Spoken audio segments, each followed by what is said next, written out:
ॐ नमो भगवते वासुदेवाय।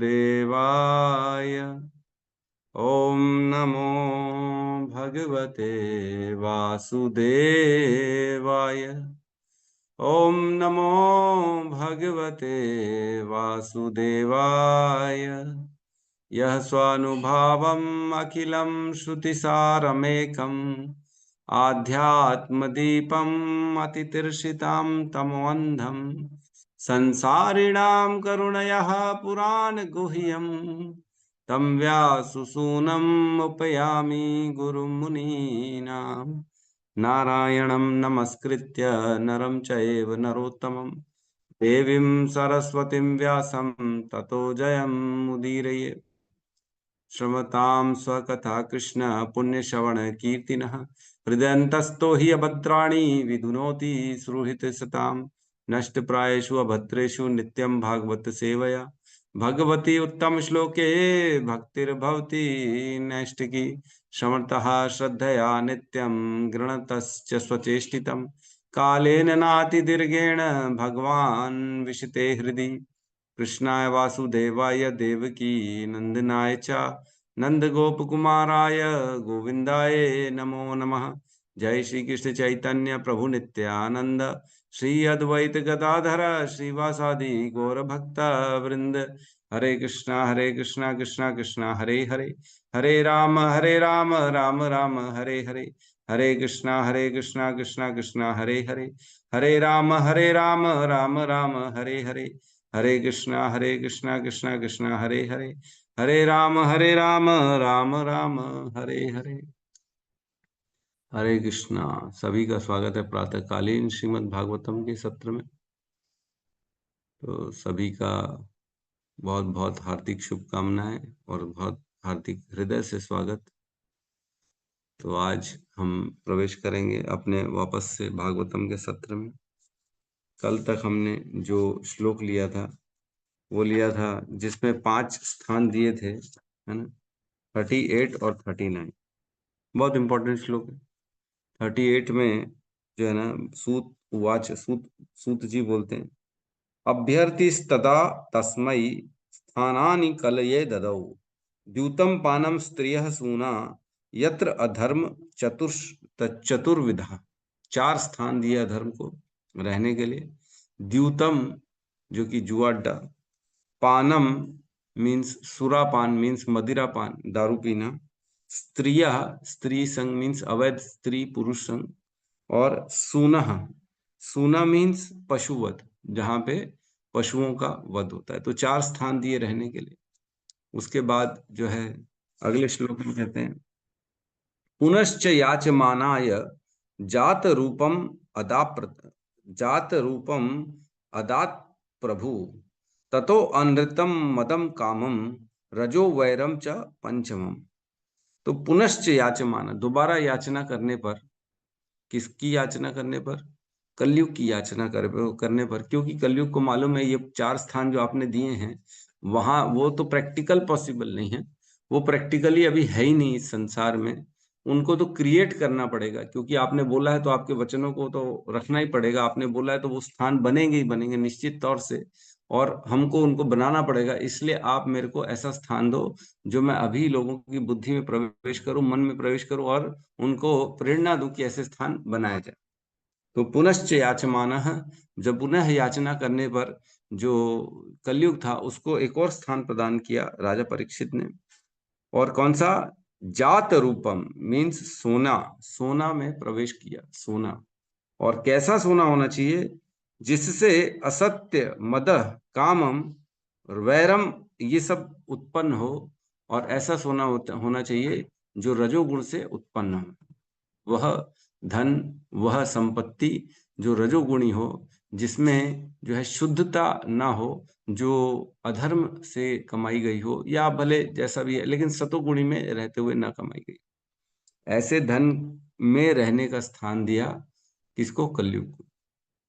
तो हम जनरली ये देखेंगे, जिसके पास अत्यधिक धन होता है, जो सतोगुण में नहीं रहता है, वह ये सब काम और क्रोध, इन सब में प्रवेश करता है ना। वही इन तरह ये भोगों में जो 5 प्रकार के 4-5 प्रकार के अधर्म के भोग हैं, उनमें वही प्रवेश करता है जिनके पास अत्यधिक धन हो और जो सतोगुणी ना हो, है ना। जिसकी धन में कहीं ना कहीं जो है अधर्म से कमाया गया पैसा हो, कहीं ना कहीं ये देखा गया।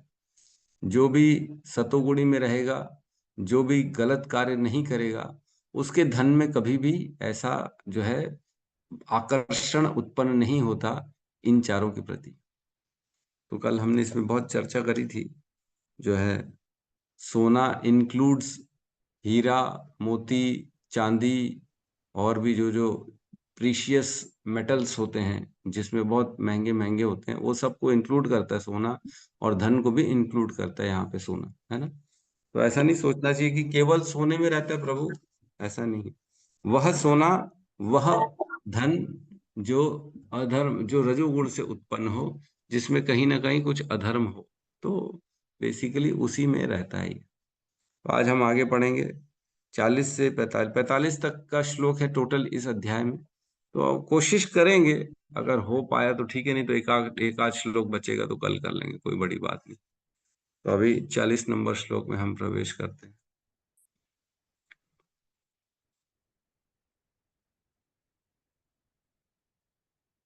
क्लियर है?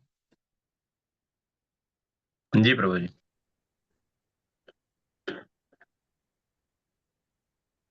40 नंबर श्लोक। अमूनि पंच स्थानानि अमूनि पंच पंच स्थानानि हि हि अधर्म प्रभवः कली यधर्म प्रभवः कली औत्तरेयेण दत्तानि औत्तरेण दत्तानि न्यवसत् तन्निदेशकृतः निदेशकृत अमूनि पंच स्थानानि अमूनि स्थानानि हि अधर्म प्रभव कली प्रभाकली औत्तरेण दत्तानि औत्तरेण दत्तानि वसत् निदेशकृत निदेशकृत अमूनि पंच स्थानानि अमूनि अमूनि पंच पंचस्थानानि स्थानानि हयधर्म प्रभवः कलिः प्रभाकली औत्तरेयेण दत्तानि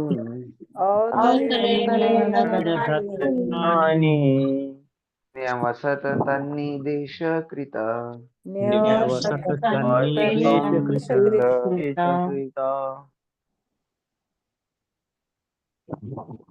अमूनि पंच स्थानानि अमूनि मौनि पंचस्थानानि हि अधर्म प्रभवः कली यधर्म प्रभवः कलिः कली औत्तरेण दत्तानि औत्तरेयेण दत्तानि निवसत तन्निदेशकृत न्यवसत तन्निदेशकृत अनुवाद। इस प्रकार उत्तरा के पुत्र महाराज परीक्षित के निर्देश से कली को उन 5 स्थानों में रहने की अनुमति मिल गई। ओम अज्ञानतिमिरन्धस्य ज्ञानाञ्जने शलाकया चक्षुरुन्मीलितं येन तस्मै श्री गुरवे नमः। श्री चैतन्य मनोभीष्टं स्थापितं येन भूतले स्वयं रूपः कदा मह्यं ददाति स्वपदान्तिकं। वन्देऽहं श्रीगुरु श्रीयुतपदकमलं श्रीगुरून् नमांश्च।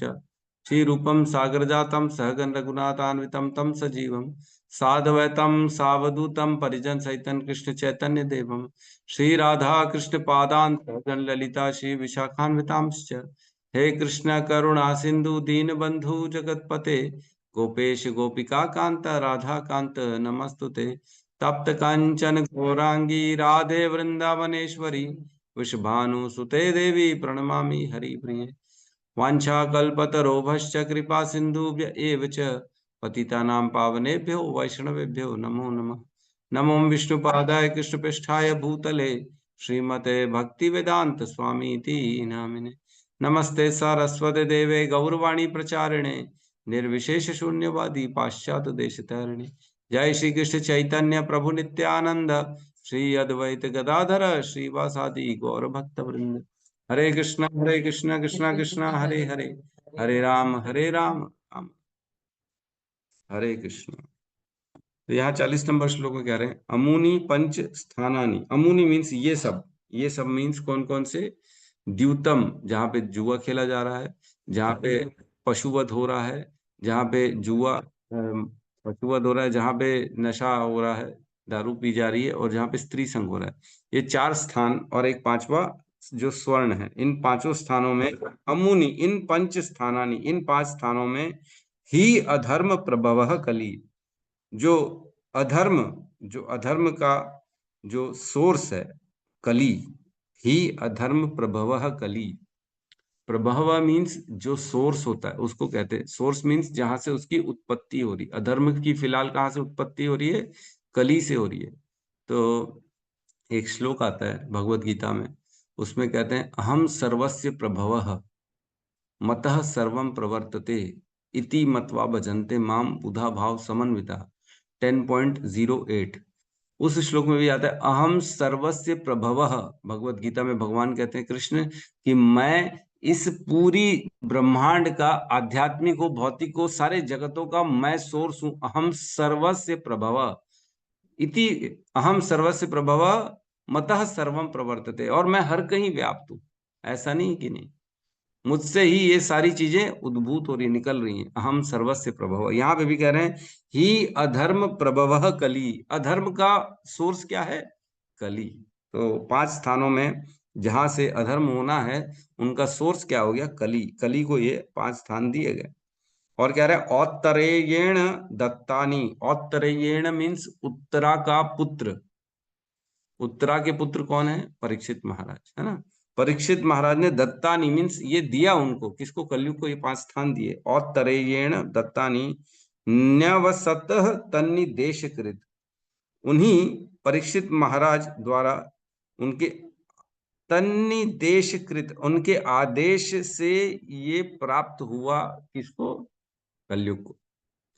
तन्निदेश, तन उनके निदेशकृत, आदेश पाकर जो है कलयुग को ये 5 स्थान प्रदान किए गए। तो इसका देखा जाए तो बस यही है इस श्लोक में कि कलयुग को 5 स्थान दिए गए रहने के लिए परीक्षित महाराज के द्वारा, उनके आदेश के द्वारा। तो वो 5 स्थानों में रह के अधर्म का प्रचार कर सका, है ना। तो सबसे पहले 5 स्थानों में सबसे पहले वो कहाँ प्रवेश किया? ऐसे धन में, ऐसे सोने में जो कि अधर्म से या जो रजोगुण से उत्पन्न हो, है ना। वो उस धन में, उस प्रॉपर्टी में प्रवेश किया ताकि मैं अधर्म का प्रचार कर सकूं, कलयुग ने। तो इसका मतलब ये है, इस श्लोक का अर्थ ये है कि केवल ये 5 स्थान हैं जहां कलयुग रहता है। इसके अलावा कोई छठा स्थान नहीं है। ये बहुत इंपॉर्टेंट चीज है जो हमको समझनी है इस श्लोक से। कोई छठा स्थान नहीं है जहां पे कलयुग रहता है। अगर कोई ये 5 स्थानों से बच जाता है तो वो बेसिकली कलयुग, जो कि अधर्म का मूल कारण है, उससे बच जाएगा, अधर्म करने से बच जाएगा, जो कि कलयुग का प्रभाव है। कलयुग प्रभाव से क्या, कलयुग के प्रभाव से क्या कर रहे हैं व्यक्ति? अधर्म कर रहे हैं। तो इन 5 स्थानों से जो अपने आप को बचा लेगा वो अधर्म में जाने से बच जाएगा।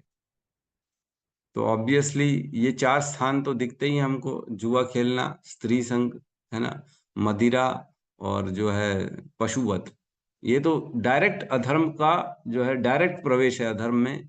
लेकिन जो धन है ना, ये बड़ी स्थिति खराब कर देता है। यहाँ पे आदमी विवश हो जाता है। कहीं ना कहीं कोई भी कारण से अधर्म वाला धन आदमी ले ही लेता है, कैसे भी करके उसको धन चाहिए। और आज के लोगों में तो धर्म का ज्ञान नहीं है, केवल धन का ज्ञान है। धर्म को छोड़कर धन चाहिए लोगों को।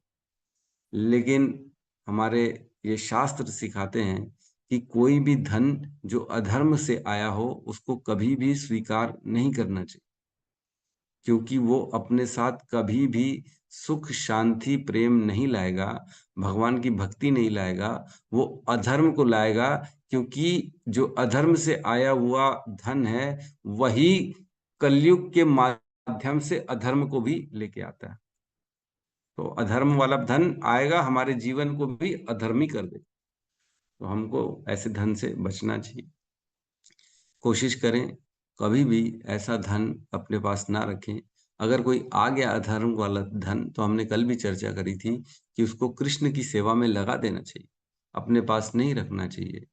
मतलब ऐसा नहीं है, कई बार हमने कल भी चर्चा करी कि कई बार आ ही जाते व्यक्ति के पास, तो ऐसी स्थिति में उस धर्म को उस धन को अलग ही रखें और उसको सीधा भगवान की सेवा में लगा दें, जो है मंदिर में लगा दें, वैष्णवों की सेवा में लगा दें, या हमसे पूछ लें। किसी को डोनेशन देना है तो हमको कांटेक्ट कर सकते हैं, हम आपको बता देंगे कैसे कहाँ पे लगाना चाहिए। लेकिन ऐसे धन को कभी भी अपने उपयोग में नहीं लेना चाहिए। एक बीच में अभी जो है ना बहुत हल्ला हो गया था, इंद्रेश महाराज की भागवत कथा हुई थी, किसी को अगर याद है कि नहीं। लगभग 6-8 महीने साल भर हो गया होगा। एक व्यक्ति था, वो ना बहुत गरीब था, गरीब किराए के घर में रहता था और कपड़े भी ऐसे ही फटे वटे टाइप के पहनता था। उसके पास कुछ भी नहीं था। हाँ, हमाली करता था, मेरे ख्याल से कुली वुली टाइप का आदमी था, हमाली करता था, रोजी वाला आदमी जो होता है ना वो था। और उसके अकाउंट में इत्तेफाक से कहीं से 30 या 40 लाख रुपए आ गए थे। उसको पता नहीं, उसके बैंक वालों ने उसको बताया कि तेरे अकाउंट में 30-40 लाख आ गए। अरे बोले, मैं तो हमाली करता हूँ, मेरे को कौन देगा 30-40 लाख। ये सच्ची घटना बता रहा हूँ मैं आपको। तो वो बड़ा भक्ति के लिए जो है ना, भक्ति में मतलब कम से कम धर्म जानता था, भगवान की कथा श्रवण करता था, भागवत कथा सुनता था इंद्रेश महाराज की।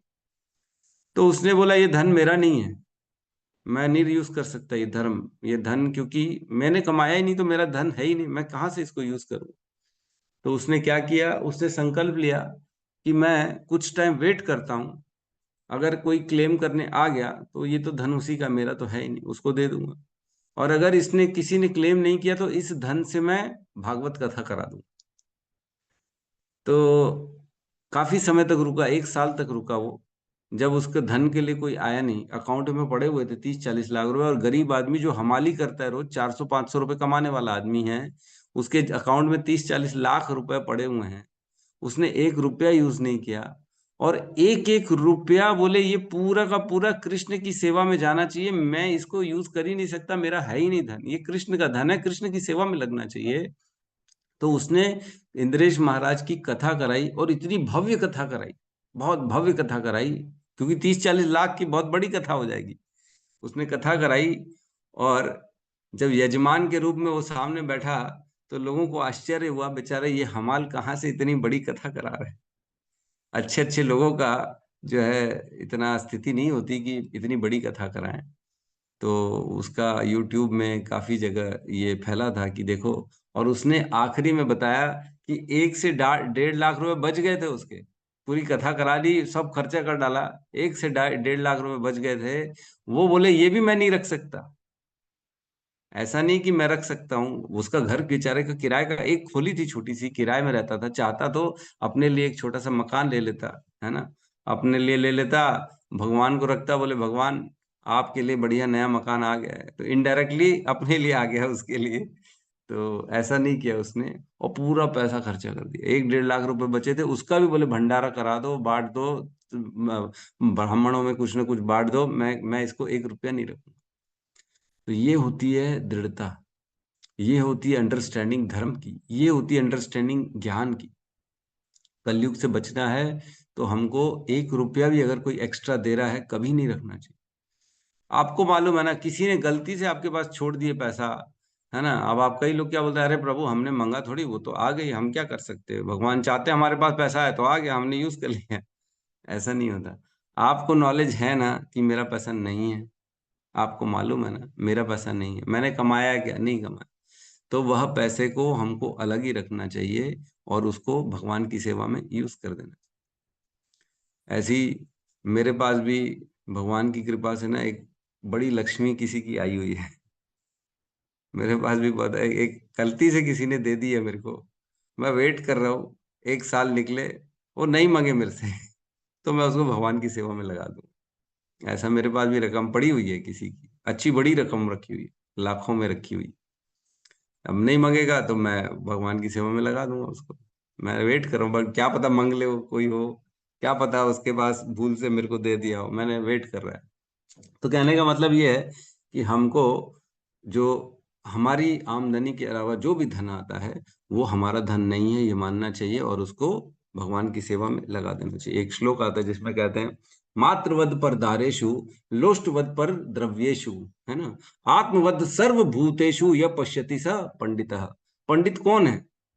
पंडित कौन है? वह पंडित है जो मातृवद पर दारेशु, दूसरी स्त्री को मां की दृष्टि से देखे, है ना, और लोष्टवद पर द्रव्येशु, लोहे के समान दूसरे के धन को देखे, और आत्मवद सर्वभूतेषु, सभी जीवों में आत्मा का दर्शन करे, चाहे कुत्ता हो, चाहे बिल्ली हो, चाहे मनुष्य हो, चाहे हाथी हो, चाहे मच्छर हो, सभी के अंदर आत्मा का दर्शन करे। यह पश्यति स पंडितः, वही पंडित है जो इस प्रकार की दृष्टि रखता है।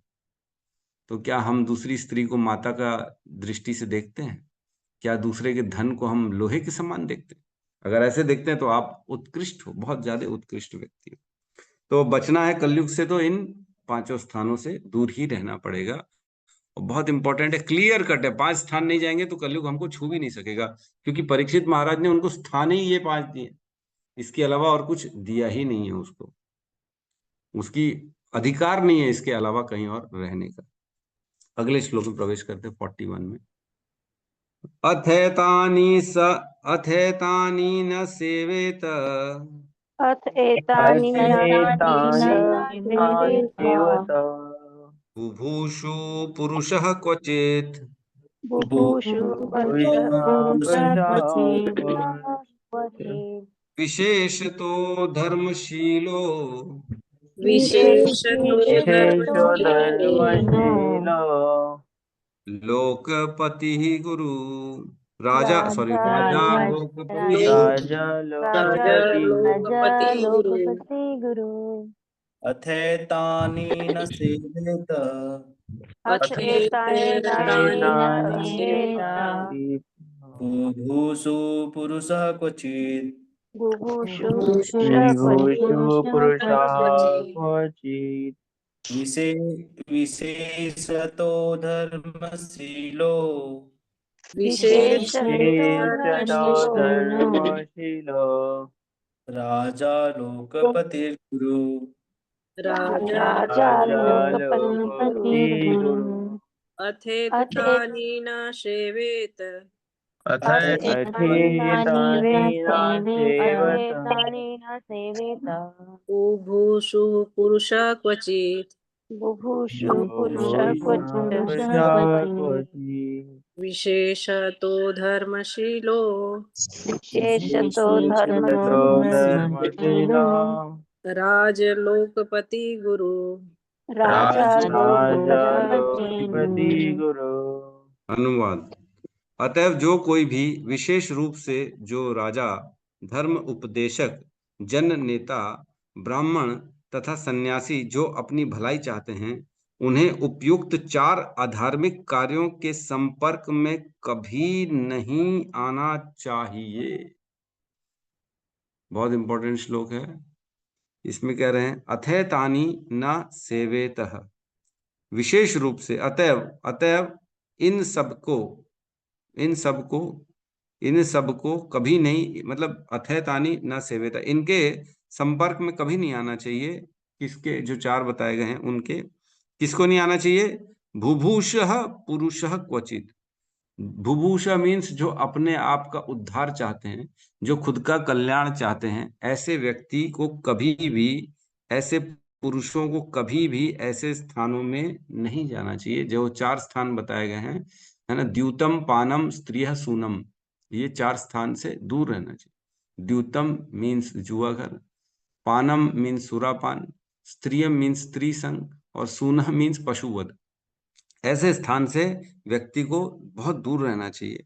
विशेष तो धर्मशीलो, जो धर्म के पथ पर अग्रसर है, विशेष तो जो विशेषतः स्पेशली जो धर्म के पथ पे अग्रसर हैं, जो मुक्ति मार्ग में हैं, जो प्रचार मार्ग में हैं, जो भगवत गीता भागवतम की सेवा कर रहे हैं, जो मंदिर में सेवा कर रहे हैं, जो ब्रह्मचारी हैं, जो सन्यासी हैं, जो भी विशेषतः ऐसे लोग हैं जो धर्म के पथ का अनुगमन कर रहे हैं, इनको तो बिल्कुल नहीं करना चाहिए। और कौन कौन नहीं करे? राजा को नहीं करना चाहिए, लोक है ना, लोकपति मीन्स जो नेता हैं, जो लीडर्स हैं, उनको नहीं करना चाहिए। और गुरु, गुरु मीन्स ब्राह्मण या साधु या ऋषि या मुनि, जो भी होते हैं गुरु के रूप में, उनको इन सब स्थानों से बचना चाहिए। 4 स्थान से मुख्यतः बचना चाहिए। द्यूतम पानः स्त्रिय सूनः, है ना, ये 4 स्थान बड़े खतरनाक हैं। तो जो भी व्यक्ति धर्म का आचरण कर रहा है, जो भी भगवत गीता भागवतम का पठन पाठन और प्रचार कर रहा है, उनको द्यूत मीन्स जुआ कभी नहीं खेलना चाहिए।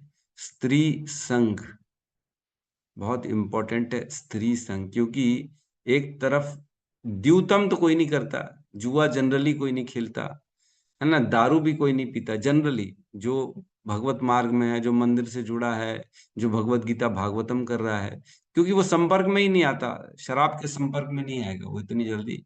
और मांस तो कभी खाएगा ही नहीं, क्योंकि मांस तो बहुत दूर रहता है इनसे। लेकिन जो बड़ी इजीली कांटेक्ट में होती है ना, वो होती है स्त्रियां। व्यक्ति का एक्चुअल में दिन रात उठना बैठना है पुरुषों और स्त्रियों का साथ में।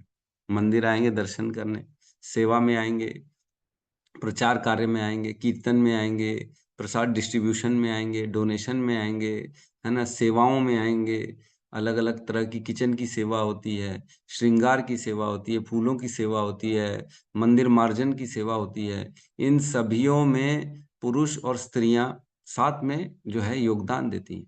तो बहुत इजीली कांटेक्ट होता है जो है पुरुषों का और माताओं का।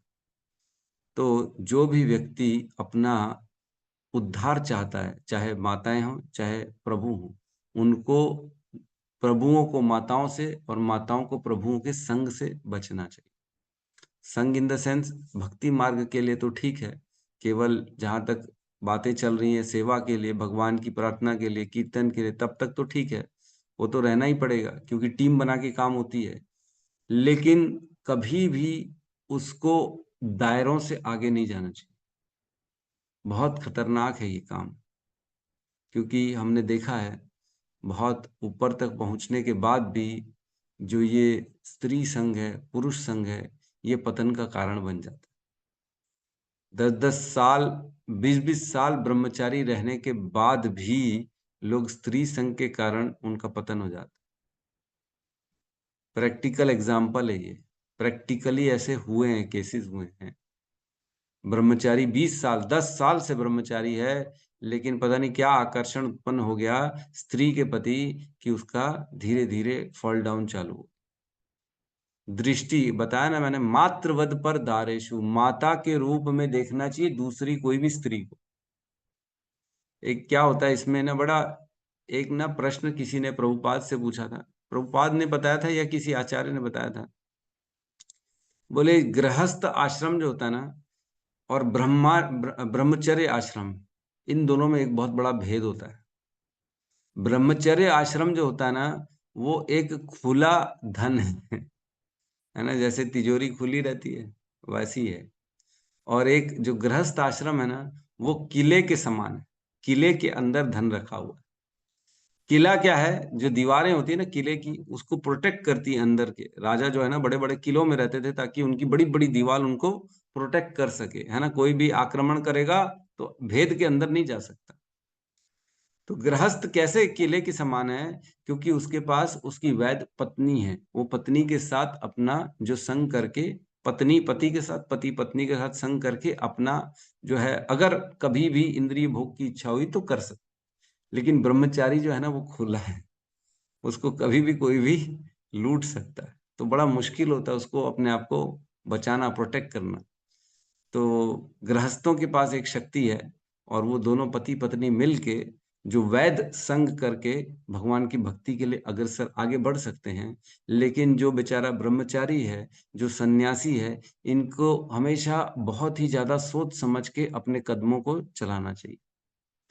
उनको अपने जो कॉन्टैक्ट्स हैं, अपने जो जो जिनके साथ उठना बैठना है, वो बड़ा बड़ा ही विचार विमर्श करके ऐसे लोगों के साथ करना चाहिए जहां स्त्री संग ज्यादा ना हो। अब सेवाएं देनी है लेनी है तो बात अलग है, क्योंकि माताओं को भी सेवा तो देनी ही पड़ेगी। तो सेवा लेने तक तो ठीक है, लेकिन उससे आगे कभी नहीं बढ़ना चाहिए। इसमें मैं नहीं बोल रहा हूँ, ये प्रभुपाद ही कह रहे हैं इसके तात्पर्य में, है ना। लिखा है नीचे, मैं बता रहा हूँ, पढ़ रहा हूँ। अतः उन्नति के इच्छुक धर्मवेता तथा उत्तरदायी व्यक्तियों को अथवा उन्हें जो अपना अमूल्य जीवन नष्ट नहीं करना चाहते, अधर्म के सिद्धांतों से विशेष रूप से स्त्रियों के साथ अवैध संबंध से बचना चाहिए। प्रभुपाद कह रहे हैं, है ना, प्रभुपाद की वाणी है। यदि कोई ब्राह्मण सत्यवादी नहीं है तो ब्राह्मण होने के उसके संपूर्ण अधिकार तत्काल व्यर्थ एवं निर्मूल हो जाते हैं। यदि सन्यासी का किसी स्त्री से अवैध संबंध हो जाता है तो तभी से उसका सन्यासी कहलाने का अधिकार झूठा हो जाता है। अगर सन्यासी ब्रह्मचारी का स्त्री के साथ संग है तो वह सन्यासी और ब्रह्मचारी कहलाने के लायक भी नहीं है। प्रभुपाद की वाणी है और इसमें बहुत सूक्ष्म तरीके से ये हमारे जीवन में प्रवेश करता है। एक्चुअल में माया जो है ना, माया छोड़ती नहीं है ना। चाहे ब्रह्मचारी बन जाओ, चाहे सन्यासी क्यों ना बन जाओ, माया का कोशिश रहता है कि इसको कैसे भी करके मैं ट्रैप करूं, कैसे भी करके इसको भक्ति से पतन करा दूं। तो क्या करेंगे? सबसे आसान तरीका है किसी भी स्त्री के माध्यम से उनका आकर्षण उत्पन्न करा दो। तो स्त्री के माध्यम से आकर्षण उत्पन्न कराने की कोशिश करती है माया। तो जिस भी व्यक्ति को अपना उद्धार चाहिए, अपना कल्याण चाहिए, उसको इन चारों चीजों से बचना चाहिए, तभी उसका उद्धार होगा, तभी उसकी मुक्ति ही मिल पाएगी। चैतन्य चरितामृत का एक श्लोक आता है मध्य लीला में 22.87, उसमें कहते हैं असत्संग त्याग एई वैष्णवाचार। ये तो सबने लाइन सुनी है, असत्संग त्याग एई वैष्णवाचार। इसके आगे की जो लाइन है वो कहते हैं स्त्री संगी एक, स्त्री संगी एक असाधु कृष्ण भक्त आर। मतलब असत्संग त्याग एई वैष्णवाचार, ये तो वैष्णवों का आचरण होता है कि असत्संगी व्यक्तियों से दूर रहे, वो ऐसे लोगों के साथ कभी भी उठना बैठना ना करे जो असत्संगी है, जिसको केवल भौतिकता आती है।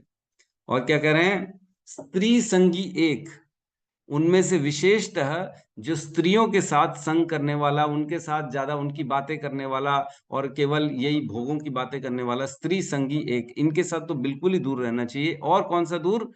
अभक्त कृष्ण आर, है ना, असाधु कृष्ण भक्त है। तो जो है, जो व्यक्ति अच्छा दिख रहा है लेकिन कृष्ण का भक्त नहीं है ना, तो कृष्ण का अगर भक्त नहीं है तो ऐसे भक्त से, ऐसे व्यक्ति से भी दूर रहना चाहिए। कृष्ण को वो व्यक्ति मान रहा है, कृष्ण को ऐसी साधारण मनुष्य मान रहा है, तो ऐसे व्यक्तियों से दूर रहना चाहिए। तो यही वैष्णव का आचरण है, स्त्री संगी व्यक्तियों से दूर रहे और अभक्त जो है, कृष्ण को जो नहीं मानता, उससे दूर रहे। ये बहुत जरूरी है। हम अगले श्लोक में प्रवेश करते हैं, कोशिश करेंगे आज कंप्लीट ही हो जाए।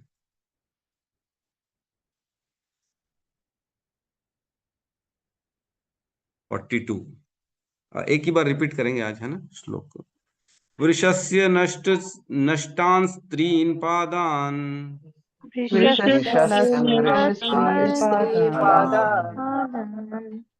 तपः शौचम दयाम इति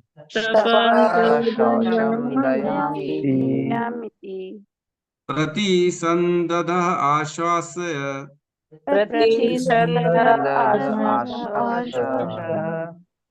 महिं च संवर्धयत।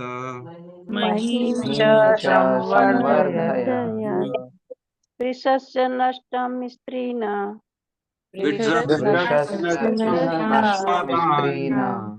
पादान तप शौचम दयामिति शौचम दयामिति दयामिति प्रतिसन्दध आश्वास्य प्रतिसन्दध आश्वास्य महीं च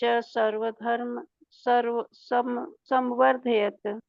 महीं च संवर्धयत्। हरे कृष्ण। अनुवाद। तत्पश्चात राजा ने धर्म रूप बैल के विनष्ट पैरों को पुनः स्थापित किया और आश्वासन देने वाले कार्यों से पृथ्वी की दशा में बहुत सुधार किए। तो ये सब हो गया जब राजा परीक्षित ने कलयुग को स्थान दे दिए। उसके बाद सूत गोस्वामी बता रहे हैं कि वृषस्य नष्टांस त्रीन पादान, जो वृक्ष था, जो धर्म रूपी बैल था, जिसके नष्टांश तीन, जिसके 3 पैर नष्ट हो गए थे, पादान है ना, जिनके 3 पैर नष्ट हो गए थे, उनको क्या किया? कौन से 3 पैर? तपह शौचम दयामिति, 3 पैर तपस्या का, शौच का, दया का, ये 3 पैर जो वृक्ष रूपी बैल था उसके जो नष्ट हो चुके थे, क्या किया उसको? प्रतिसंदह आश्वास्य, दोबारा स्थापित किया। प्रतिसंदह मीन्स दोबारा उन तीनों पैरों को स्थापित किया। और क्या किया? आश्वासस्य, आश्वासन दिया। किसको? महिम, पृथ्वी, जो गाय रूपी में पृथ्वी थी, उनको भी आश्वासन दिया। क्या हुआ उससे? संवर्धयतः, जिससे उनका सुधार हुआ, जिनसे उनका संवर्धन हुआ। पृथ्वी भी बेचारी, जिनकी कांति जा चुकी थी, उनकी कांति भी लौट आई। उनको आश्वासन दिया। उनको क्या टेंशन था कि अब जो है, जो शूद्र रूपी ब्राह्मण हैं वो शासन करेंगे। हमने चर्चा करी थी पृथ्वी की कांति क्यों खत्म हो गई थी।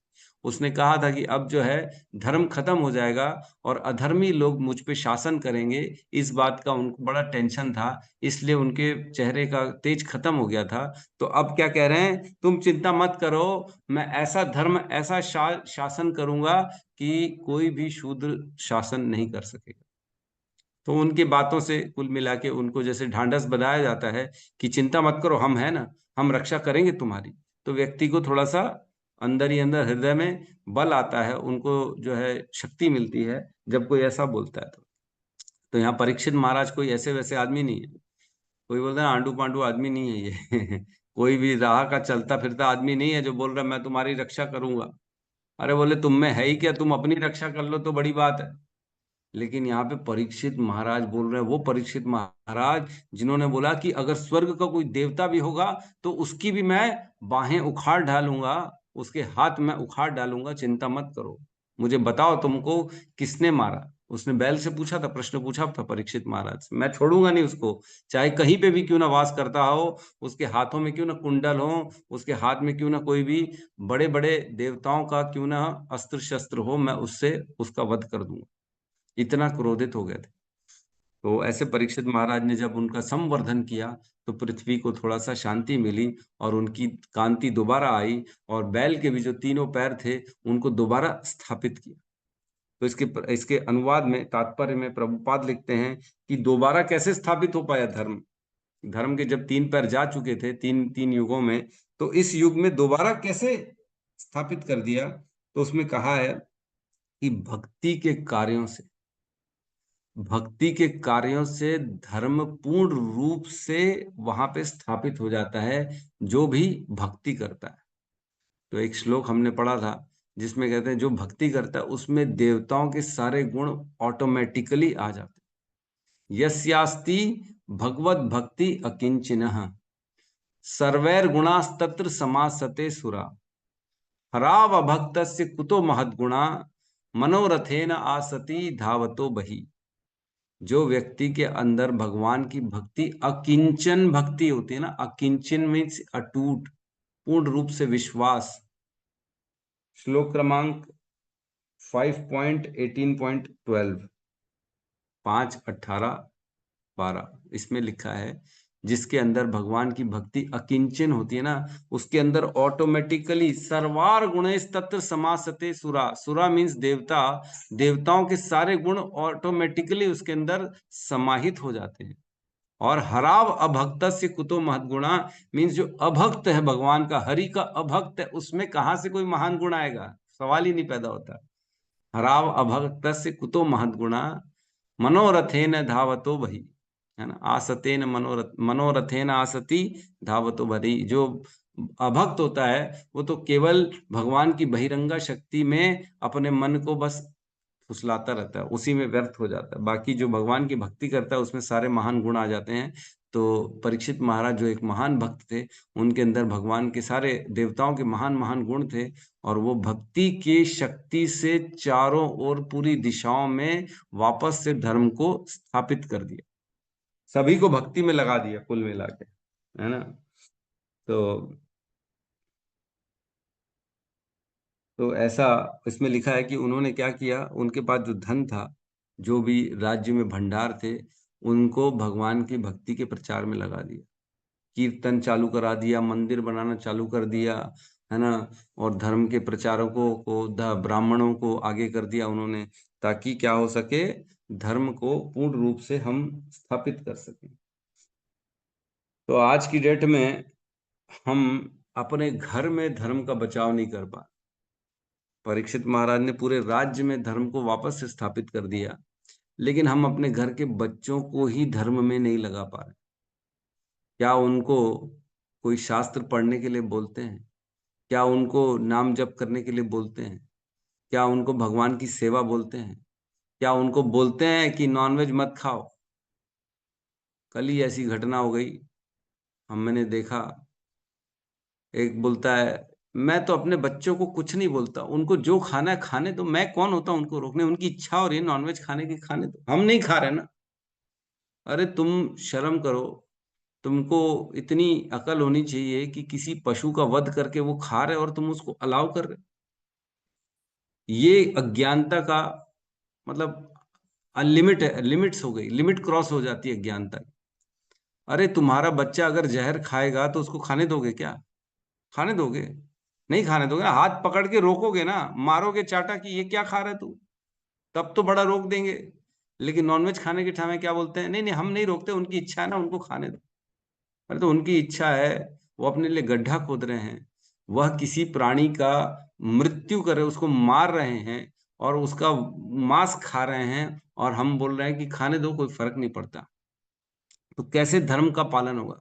धर्म के चार पैर में अधर्म जो है वो द्यूतम पानम स्त्रिय सूनम, सूनम मीन्स पशुवत जहां होता है वहां से अधर्म का प्रवेश हो रहा है, हमारे घर में प्रवेश हो रहा है। नॉनवेज जो खाएगा तो वो अधर्म का प्रवेश हो रहा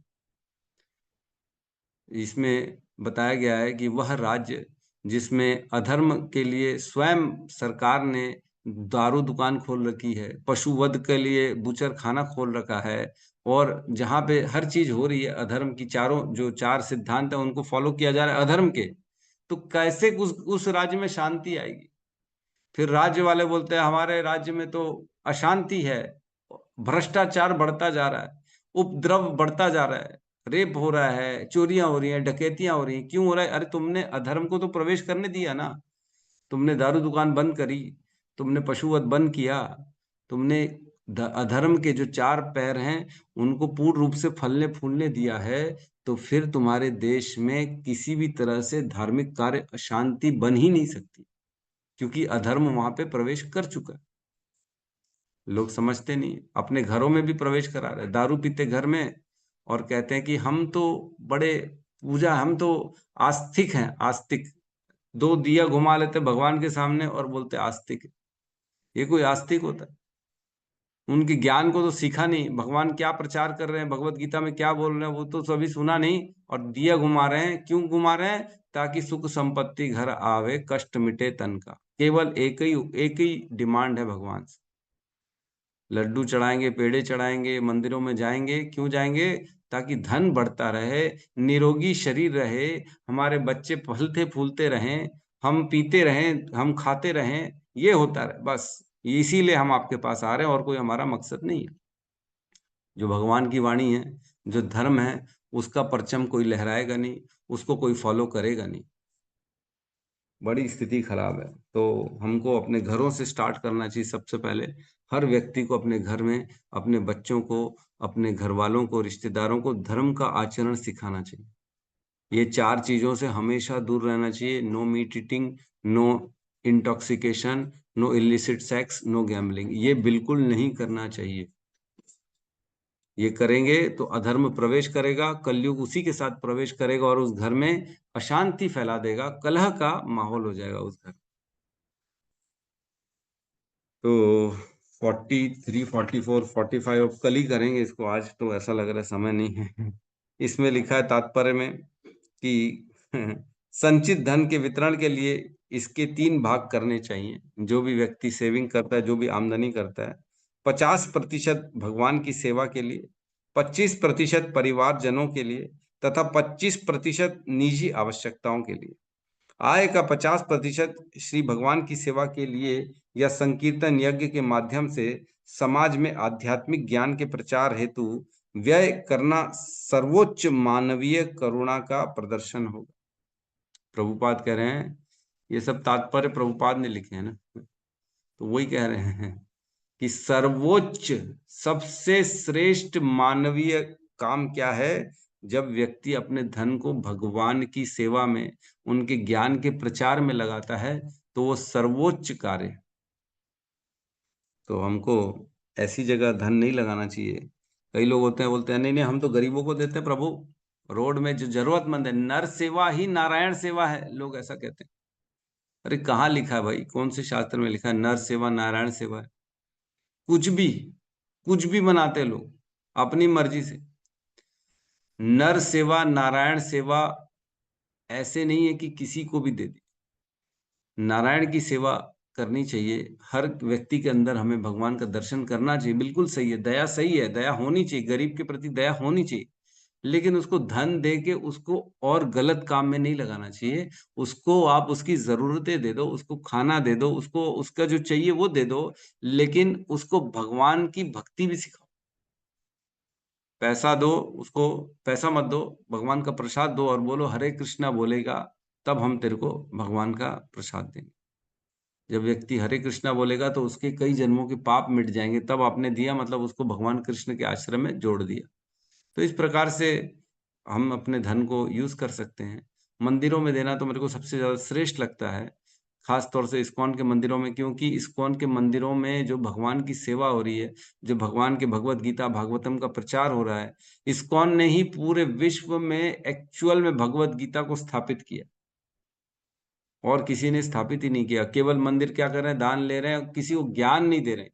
ज्ञान देने का काम कौन कर रहा है? इस्कॉन कर रहा है। प्रभुपाद का मिशन जो है, लोगों तक, हर व्यक्ति तक भगवत गीता पहुंचनी चाहिए। जैसे जैसे भगवत गीता पहुंचेगी, ऑटोमेटिकली व्यक्ति का बुद्धि खुलेगी और भगवान के प्रति वो समर्पित होगा, वो धर्म के अनुसार जीवन चलेगा। यह शास्त्र विधि मुत्सृज वर्तते कामकारात् न स सिद्धिम आपनोति न सुखाम न पराम गति। जो शास्त्रों के विरुद्ध अपने जीवन में कार्य करता है, उसको कभी भी सुख नहीं मिलता, उसको कोई सिद्धि नहीं मिलती, ना उसकी कोई ऊपर की गति होती है। वो अधम गतियों में चला जाता है। आने वाली भविष्य में आने वाली उसकी पूरी योनियां खराब हो जाती हैं, जो शास्त्र के विरुद्ध कार्य करता है। तो हमको शास्त्र के अनुसार अपने जीवन को चलाना है। कोई भी जीवन में ऐसे काम न करें जो अधर्म हो, विकर्म हो, ऐसे कर्मों से बचना चाहिए। जो शास्त्र में बताया गया उन्हीं जगह पे जाएं, वही कर्म करें, ताकि हमारा चेतना को हम भगवान तक ले जा पाए। ठीक है, तो हमारे प्रश्न के लिए पहले से ही हैंड रेज हो चुके हैं अनिल प्रभु के। अनिल प्रभु का ही का उच्चारण कर लेते। हरे हरे कृष्णा कृष्णा कृष्णा हरे हरे हरे हरे राम राम हरे राम हरे राम हरे हरे समस्त भक्त हरे वृंद कृष्ण की प्रभु जी जय जय। जगत गुरु शील प्रभुपाद की जय जय गौर प्रेमानंदे। हरि हरि हरे बोल। हरे प्यारा हरे प्यारा कृष्णा बच्चा प्रभु जी दंडवत प्रणाम। हरे कृष्णा प्रभु जी दंडवत प्रणाम। हरे कृष्ण प्रभु जी धन्यवाद प्रणाम। प्रणाम शास्त्र आशीर्वाद जो कि बड़े बाल गोपाल की जय हो। जय हो। जय क्या हो। नाम है इनका? जय हो। नैना नैना। नैना माता जी की जय हो। जय हो। जय। कृष्णेर मतिरस्तु। सब आशीर्वाद देते हैं वैष्णव, ताकि बिटिया बचपन से ही जो है भगवान की भक्ति में कृष्ण लग भक्ति जाए। विभाग कौन सा है, किसमें दिखाना है? हरि बोल हरि बोल हरि बोल हरि बोल कल्याण। हरे कृष्णा। हरे हरे हरे